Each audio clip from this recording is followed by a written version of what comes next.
আসসালামু আলাইকুম। যে কারণে বাংলাদেশে ভারতীয় দূতাবাস বন্ধ করতে বাধ্য হলো ভারত, ওসমান হাদিকে হত্যা করার পর থেকেই এই উত্তেজনাটা চরম আকার ধারণ করেছে। এটাকে বলা হয় কূটনৈতিক যুদ্ধ। ভারতের সাথে এখন বাংলাদেশের যে কূটনৈতিক সম্পর্ক টানাপোড়েন চলতেছে, এটা একটা কূটনৈতিক যুদ্ধ। এটা চরম উত্তেজনাকর অবস্থায় আছে। গত কিছুদিন থেকে ভারত বাংলাদেশের রাষ্ট্রদূতকে তলব করতেছে, বাংলাদেশ ভারতের রাষ্ট্রদূতকে তলব করতেছে।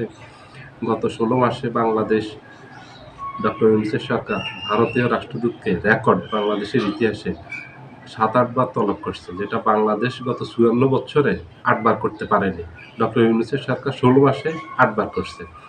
ডক্টর ইউনূসের সরকার ভারতের সাথে কোনো ধরনের আপোস করতেছে না, ভারতের সাথে চোখে চোখ রেখে সম্পর্ক রাখতেছে, চোখে চোখ রেখে কাজ করতেছে। একদম কঠোর অবস্থানে আছে ডক্টর ইউনূসের সরকার ভারতের ব্যাপারে। কোনো নমনীয়, কোনো ছাড় দেওয়ার মানসিকতা ডক্টর ইউনূসের সরকারের নাই। এটা খুবই ভালো একটা দিক। এটা জনগণ চাচ্ছে ভারতের সাথে বাংলাদেশের সম্পর্ক এইভাবেই থাকবে। যেহেতু ভারত বাংলাদেশের সাথে শত্রুতা করে আসছে, একের পর এক শত্রুতা করে আসতেছে আমাদের স্বাধীনতার পর থেকেই।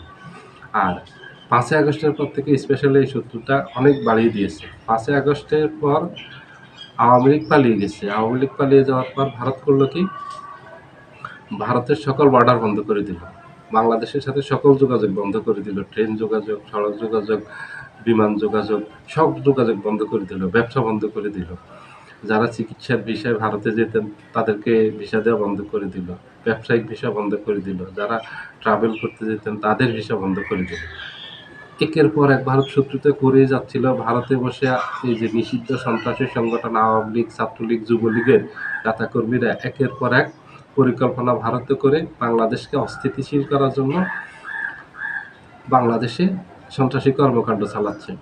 সর্বশেষ যেটার পর সম্পর্ক একেবারে চরম আকার ধারণ করছে, চরম টানাপোড়েন চলতেছে, সেটা হলো ওসমান হাদিকে গত শুক্রবার গুলিবর্ষণ করার পর থেকে এটা ওসমান হাদিকে শুক্রবার গুলিবর্ষণ করলো। শনিবারে ভারতীয় রাষ্ট্রদূত প্রণয় ভার্মাকে পররাষ্ট্র মন্ত্রণালয়ে ডেকে কড়া প্রতিবাদ জানিয়েছে যে এইসব সন্ত্রাসীরা ভারতে পালিয়ে গেছে, ভারত যেন এইসব সন্ত্রাসীদেরকে বাংলাদেশের কাছে হস্তান্তর করা হয়, দ্রুততার সাথে যেন হস্তান্তর করে, এবং নিষিদ্ধ সন্ত্রাসী সংগঠন আওয়ামী লীগ, ছাত্রলীগ, যুবলীগের হাজার হাজার সন্ত্রাসী ভারতে পালিয়ে আসছে, সেটা ভারতের আশ্রয়ে, ভারতের প্রশ্রয়ে, ভারতের সহযোগিতায় সেখানে আশ্রয় নিয়েছে, তাদেরকে যেন হস্তান্তর করা হয়। এটা একেবারে এইভাবে নির্দিষ্ট অভিযোগ করে বলছে, এবং হাসিনা, কামালকে সহ যারা বাংলাদেশে আদালতের মানবতা বিরোধী অপরাধের মামলায় আদালতের মাধ্যমে দণ্ডিত, তাদের সবাইকে যেন বাংলাদেশের কাছে হস্তান্তর করা হয়।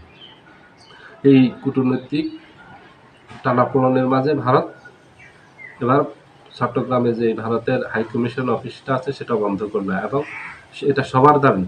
গত কিছুদিন থেকে জোরদার দাবি উঠতেছিল একেবারে 18 কোটি মানুষ থেকে, যে ভারতের সাথে সকল সম্পর্ক ছিন্ন করতে হবে, কূটনৈতিক সম্পর্ক ছিন্ন করতে হবে, ভারতের দূতাবাস বন্ধ করে দিতে হবে। এটা 18 কোটি মানুষের দাবি।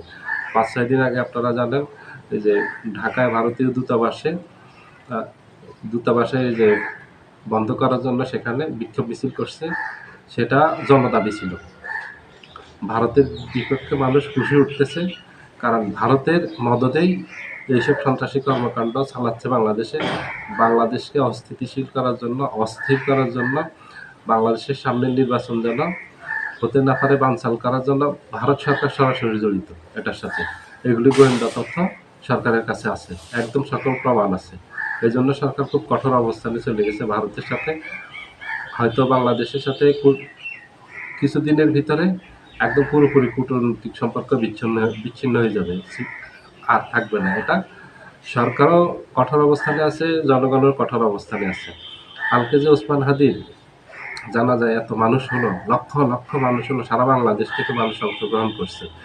এটা হলো ভারতীয় আধিপত্যবাদের বিরুদ্ধে মানুষ অংশগ্রহণ করছে। এই যে রাস্তায় নামছে এত মানুষ, 5ই আগস্টের এই বিপ্লবের পর এত মানুষ আর একসাথে রাস্তায় নামেনি, রাজপথে নামেনি। কালকে যেভাবে মানুষের ঢল নামছে সারা বাংলাদেশ থেকে, এটা ওসমান হাদির জানাজা না, এটা ভারতীয় আধিপত্যবাদের বিরুদ্ধে মানুষ ফুঁসে উঠছে, এই জন্য সবাই অংশগ্রহণ করছে।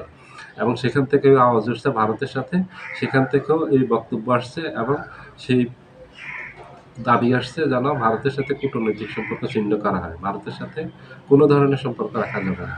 ভারতের সাথে সম্পর্ক রাখার অর্থই হলো বাংলাদেশকে আরো বিপদে ফেলবে ভারত। ভারতকে এখন চেপে ধরতে হবে ভালোভাবে। ডক্টর ইউনূস ছাড়া এই কাজটা কেউ ভালোভাবে করতে পারবেন না। উনি যেভাবে ভারতকে হ্যান্ডেলিং করতে পারবেন, ভবিষ্যতে কোনো সরকার যদি বিএনপি সরকার আসে, বিএনপি তো এগুলির ধারে কাছেই যাবে না। বিএনপির মানুষের কোনো বিশ্বাস নেই, কোনো আস্থা নেই। বিএনপি আর আওয়ামী লীগ একই কথা। বিএনপি হলো বাংলাদেশে আওয়ামী লীগের বি টিম অথবা ভারতের বি টিম। বিএনপি গত ১৬ মাসে আপনারা কর্মকাণ্ড দেখেছেন যে বিএনপি ভারত প্রীতি, আওয়ামী লীগ প্রীতি। বিএনপি ভারতের বিরুদ্ধে একটা বক্তব্য দেয়নি, আওয়ামী লীগের বিরুদ্ধে একটা বক্তব্য দেয়নি। ওসমান হাদি যে মারা গেছে, সেখানে যে সর্বদলীয় ঐক্যের সমাবেশ হয়েছে, সেখানে বিএনপি যোগদান করেনি। যোগদান করবে বলে যোগদান করেনি। বিএনপি ভারতের আওয়ামী লীগের ব্যাপারে কোনো কিছুতেই যাচ্ছে না। বিএনপি অংশগ্রহণ করতেছে না যে বিএনপিকে ভারত ক্ষমতায় বসাবে। বিএনপি এটা বুঝে না যে বিএনপিকে ভারত না, বিএনপিকে এই দেশের জনগণ ক্ষমতায় বসাবে, ভারত বসাতে পারবে না। এবং বিএনপি জনগণ থেকে বিচ্ছিন্ন হয়ে যাবে। জনগণ থেকে বিচ্ছিন্ন হয়ে আওয়ামী লীগের যেভাবে দেশ থেকে পালিয়ে যেতে বাধ্য হয়েছে, আওয়ামী লীগের যে পরিণতি ভোগ করতে হয়েছে, বিএনপির একই পরিণতি ভোগ করতে হবে। কারণ আওয়ামী লীগও জনবিচ্ছিন্ন ছিল, ওই জন্য আওয়ামী লীগকে দেশ থেকে পালিয়ে যেতে হয়েছে। বিএনপিরও একই পরিণতি হবে। বিএনপিও যদি এই দেশ বিরোধী কর্মকাণ্ডের সাথে জড়িত থাকে, ভারতের সাথে যদি এত কিছুর পরেও যদি বন্ধুত্বপূর্ণ সম্পর্ক রাখে, ভারতের আমরা ভারতের সাথে সম্পর্ক চাই, আমরা ভারতের বিরুদ্ধে সম্পর্ক চাই না, শত্রুতা চাই না, কিন্তু ভারত গায়ে পড়ে শত্রুতা করতেছে। এখন যদি আমাদের দেশ থেকে যদি শক্ত পদক্ষেপ নেওয়া না হয়, ভবিষ্যতে ভারত এগুলি আরো বাড়িয়ে দিবে। অতীতে বহুত করছে, এই যে একের পর এক এখন পর্যন্ত এই সীমান্ত হত্যা বন্ধ হয়নি। এই যে একের পর এক গত ১৬ মাসে হাজার হাজার ভারতীয় নাগরিককে বাংলাদেশি বলে বাংলাদেশে পুশিং করছে বিভিন্ন বর্ডার দিয়ে। কোথায় ভারতের গুজরাটের নাগরিক, কোথায় হরিয়ানার নাগরিক, কোথায় দিল্লির নাগরিক, ক্যালকাটার নাগরিক, আসামের নাগরিক, ত্রিপুরার নাগরিক, তাদেরকে বাংলাদেশি নাগরিক বলে বাংলাদেশে পুশিং করছে। পরবর্তীতে ভারতীয় এই যে এনডিটিভি, তারপরে ভারতীয় অনেকগুলি সংবাদ মাধ্যম এবং বাংলাদেশের যে বিবিসি সহ অনেকগুলি সংবাদ মাধ্যম অনুসন্ধান করছে এটা আসলে কোন দেশের নাগরিক। পরে দেখা গেল এরা ভারতের বিভিন্ন রাজ্যের নাগরিক। বাংলাদেশকে অস্থিতিশীল করার জন্য একের পর এক পায়তারা করতেছে এরা। এই ভারতীয় নাগরিক পরে তাদেরকে আবার ব্যাক দিচ্ছে। ভারত এই যে ধরনের শত্রুতা বাংলাদেশের সাথে করতেছে এবং 5ই আগস্টের পর এটা অনেক বেশি বাড়িয়ে দিয়েছে। তারপরে ভারতের সাথে কূটনৈতিক সম্পর্ক রাখা হবে বোকামি। আমরাও চাই ভারতের সাথে শান্তিপূর্ণ সুন্দর সম্পর্ক, যেটা ভারত চাইলে, তারপর ভারত যদি সেই কর্মকাণ্ড চায় তারপর হবে, নাইলে হবে না। আমরা ভারতের সাথে শত্রুতা করতে চাই না, কিন্তু ভারত শত্রুতা করলে তার শক্ত জবাব চাই আমরা। আমরা এখন চাই যে ভারতের সাথে, এটা 18 কোটি মানুষের দাবি, সবার দাবি যে ভারতের সাথে কূটনৈতিক সম্পর্ক ছিন্ন করতে হবে। রাখার কোনো মানে নাই ভারতের সাথে এত শত্রুতা করার পরেও। সবাই ভালো থাকবেন। আল্লাহ হাফেজ।